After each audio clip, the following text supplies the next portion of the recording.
Hello everybody, welcome to today's British Hydrological Society meeting. It's an update from the National River Flow Archive team. It's the second in a series of meetings that we're doing, and we've got more planned through the autumn, all online because of the current situation. I'm Rob Burton and I'm chairing today's meeting. We'll do a short introduction just to introduce the meeting, introduce the speakers, and also a little bit about BHS. And then we've got two talks from Katie and Lucy. And we'll do the questions for both of them at the end. But if you have questions as they go through, then please write them in the chat or write kind of a summary of your question. And Dan, as I say, will call you to ask it. We'll try and get through as many questions as we can in the time that we've got. This is today's meeting, National River Flow Archive update. The first talk is by Katie. Katie joined the UKCEH in 2012 as a hydrological data scientist in the National River Flow Archive team. She manages the submission of quality control of mean and peak river flow data to the NRFA from UK measuring authorities. She coordinates the release of version peak flow data for use in flood estimation, writes and produces hydrological summaries for UK as part of the National Hydrological Monitoring Programme, and reports on UK extreme events from droughts through to floods, including leading the analysis on the 2013-14 floods.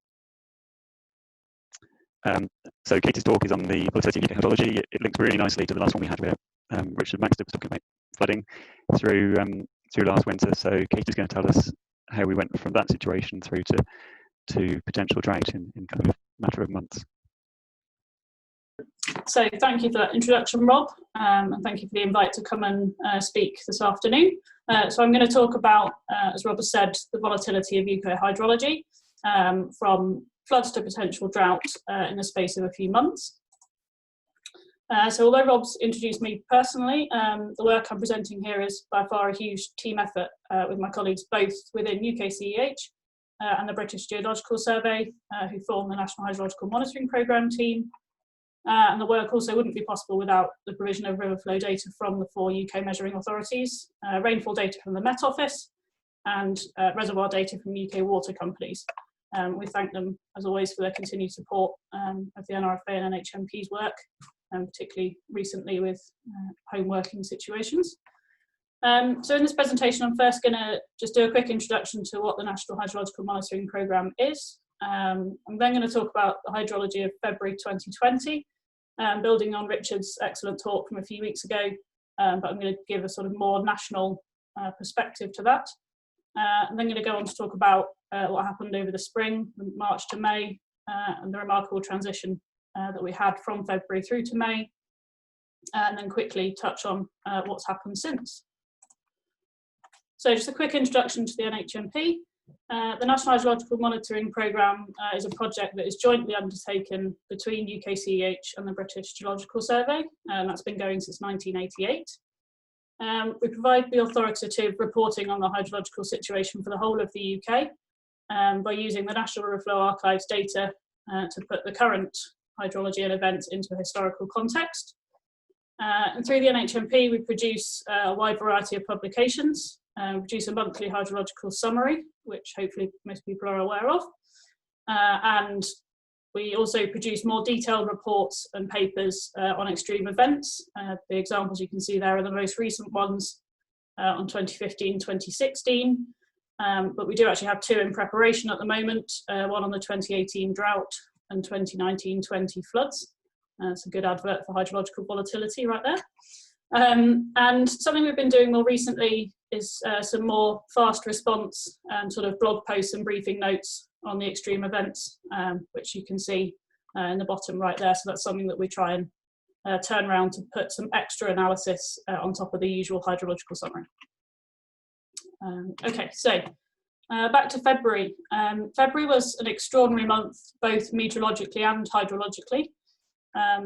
Rainfall for the UK as a whole was twice what we would normally see in February for the UK, which meant it was the wettest February for the UK and actually the 4th wettest of any month back to 1910. But as you can see from that map, there are actually parts of Wales, central and northern England, which recorded more than 3.5 times the average, and there's a small isolated bit there, more than 4 times the average.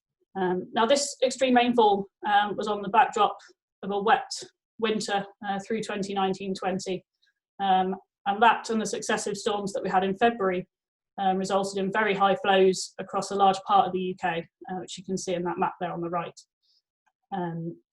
So many gauging stations recorded flows which rank in the top 3 that have ever been recorded at that site. And as Richard said a couple of weeks ago, there was significant flooding in Yorkshire, but also in the Midlands, particularly on the Severn and Wye catchments. Now the magnitude of the river flows was significant at those kind of local scales, but what you can see from that map there is the sort of extent of exceptionally high flows across that big chunk of Wales, Northern England and Southern Scotland. And using the outflow series that we have in the NHMP, for the outflow for England and Wales on the 16th of February was the highest daily outflow in that series that we have going back to 1961, which really reflects the sort of spatial coverage of the high flows. So February was particularly remarkable due to sort of a combination of 3 things. So we had really long duration flooding caused by a succession of storms, which meant there was kind of minimal recovery between each storm. So you had progressively higher river flows. The magnitude of the flows themselves, which you can see on this map here, so if you just look at the left one for now, the black dots are sites that have their rank 1 daily mean flow, and the blue ones are ranked 2 to 10. And then you can also see the spatial extent there. But the figure that you've got there compares February 2020 to other sort of notable flood events of the last 20 years. So we can see there the sort of comparable magnitude and spatial extents to the events, for example, back to 2015-16 and as far back as 2000-2001. So after the wet February, the first half of March was actually quite similar, not as exceptionally wet, but still wet, and which meant that we saw high flows continuing in a lot of catchments, particularly on the Severn, where the high flows and flooding continued sort of mid-March.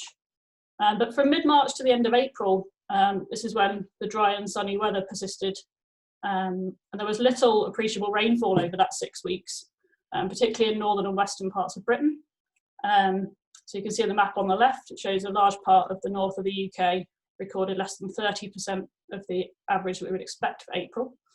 And when we look regionally, there were these 3 regions here, the Tweed, Northumbria and Yorkshire, that all recorded less than 10 millimetres for that month.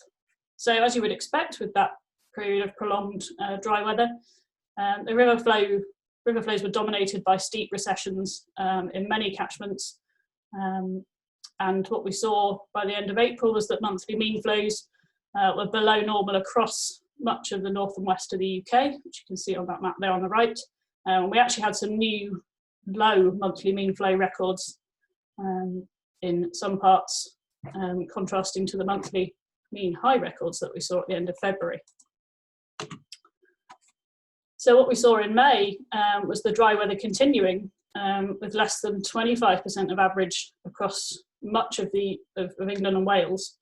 You see there sort of south of the Humber, sort of less than 25%.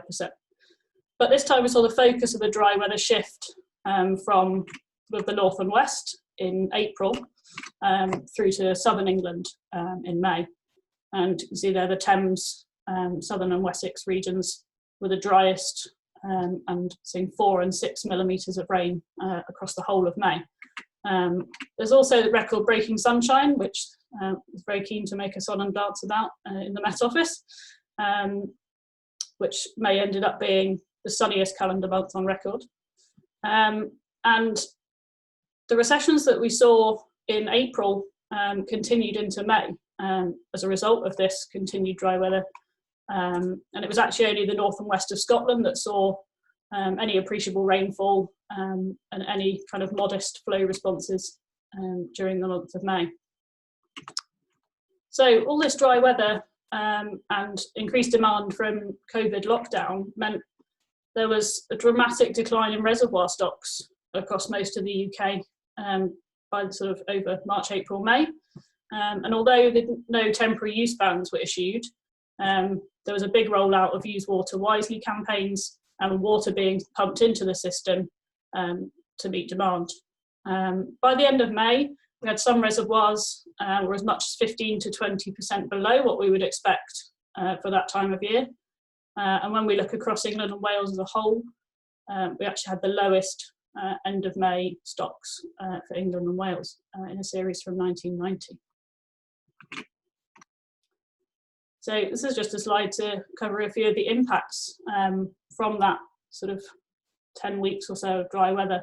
By the end of May, there were big impacts across the environment from the prolonged dry weather, including the depleted reservoir stocks, so I've just talked about, large areas of dry grass, agricultural impacts with reduced crop yields in some areas, and the dry ground providing ideal conditions for wildfires, although as we know many of these being artificially started.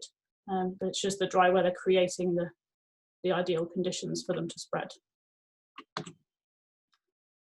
So the situation at the end of May compared to the end of February was remarkable at the other end of the hydrological spectrum. But actually we can find times where these sorts of widespread low flows were seen in the historical record. So the situation at the end of May was similar to the short duration drought of 1984, which is a notable event in the north and west particularly. And if we come to even more recent comparison, we can only go back to the summer of 2018, where we had warm and dry weather, which led to low river flows, particularly in the north and west, and some localised water resources pressure in those areas. But when we are in or approaching these low flow conditions, then everyone always wants to know the answer to how does this compare to 1976, the benchmark drought. But actually 2020 was quite different because the preceding winter was very wet. So although we had very low river flows, the groundwater levels were much higher than in 1975 to 6. So we were in a better water resources situation as a result of the more boosted groundwater than we had back in 1976. So doing comparisons such as these is really useful. As you can see, these graphs we've got here on the right hand side, where the black flows are the flows for 2020, and we've got them graphed up here against the next 4 lowest ranking flows. So we can look at where the current data sits in the lowest ranking data. Now this is a tool that you can use in the Water Resources portal that Lucy's going to talk about in the talk after mine. So talked about kind of each month individually, but what's really remarkable is the transition that in only 3 months we went from a situation of very wet conditions and flooding through to very dry and potential drought conditions. So if we look at the soil moisture data, as I said earlier, one of the big impacts was the evidence of dry soil and vegetation and reduced crop yields. And this is something that we looked at using data from UKCEH's COSMOS network of soil moisture monitoring stations. So you can see there that soils at the end of February were wet or very wet across the UK, but by the time you get to the end of May, they are notably or exceptionally dry. This is just looking again at the sort of coloured spot maps for the end of February against the end of May, and we get this similar picture. What's really interesting here is if you look at the sort of spatial footprint of the black dots on the left-hand side, black and dark blue, they're very similar to the red and orange dots on the right-hand side. So we were seeing record highs to record lows across the same sort of spatial footprint within 3 months. Another way to look at this is at some flow hydrographs for a few catchments in those areas. So there you can see the steep recessions sort of mid-March down to May. And as I say, flows went from amongst the highest on record to amongst the lowest on record in a very short space of time. So what's interesting about 2020 so far is that there's sort of two elements to what we've seen. There was the sudden onset of the dry conditions in March, April and May, but also the fact that those followed the exceptional flooding in February. So if we look at the sort of sudden onset of dry weather part first, that's actually not that unprecedented for the UK. As I said earlier, there are comparable events and for this sort of what's termed flash drought. So we've seen them as recently as 2018, but also 1984 and 2003. And all these events have sort of focused themselves in the north and west. Now, these dry conditions are often generated by blocking systems where the jet stream shifts northwards and allows high pressure to sit over the UK and deflects any low pressure systems to the north. Now, these events are a feature of the climate now. As we can see, we've had 2018 and 2020 with these sort of long duration blocking systems. But there's been research into whether this could be intensified by climate change. I just want to point to a good article about this in the Carbon Brief publication, which came out in June, which is well worth a read. But I say what's more remarkable about 2020 is the rapid transition from flooding to potential drought in 3 months. Now we can see a similar sort of wet to dry situation in 2009 to 2010, where we had extensive flooding in the November of 2009 and then a spring drought in 2010. But that's more like a 6-month transition rather than 3. And actually what we shouldn't forget is that, this is the advert for hydrological volatility, is that then followed a 2-year drought, 2010 to 2012, but then we had the dry to wet transformation in the summer of 2012 with a notable 9-month period of rain. So it's just worth, you don't have to go that far back in the historical record to find similar transitions in both directions. So I just want to have a quick note on what's happened since. As the conditions that we had at the end of May were leading to a bit of concern for the water resources situation entering the summer, and any potential for continued agricultural stress. This is the statement that we put out in our hydrological summary at the end of May, with the fear that if the conditions that we'd had for the last 8 to 10 weeks continued, then we could be in for some problems in the summer. Now, with what, from a personal perspective here, seemed to coincide with the easing of COVID lockdown and being allowed outside a lot more, the heavens opened in June, and June was wet across much of the UK with the exception of the south and east. And then it was wet again in July, although this time more focused in the north and west of Britain. Now this means that flows have actually returned somewhat to normal across large parts of England and Wales. Oh, apologies, go back one. I don't know why that's...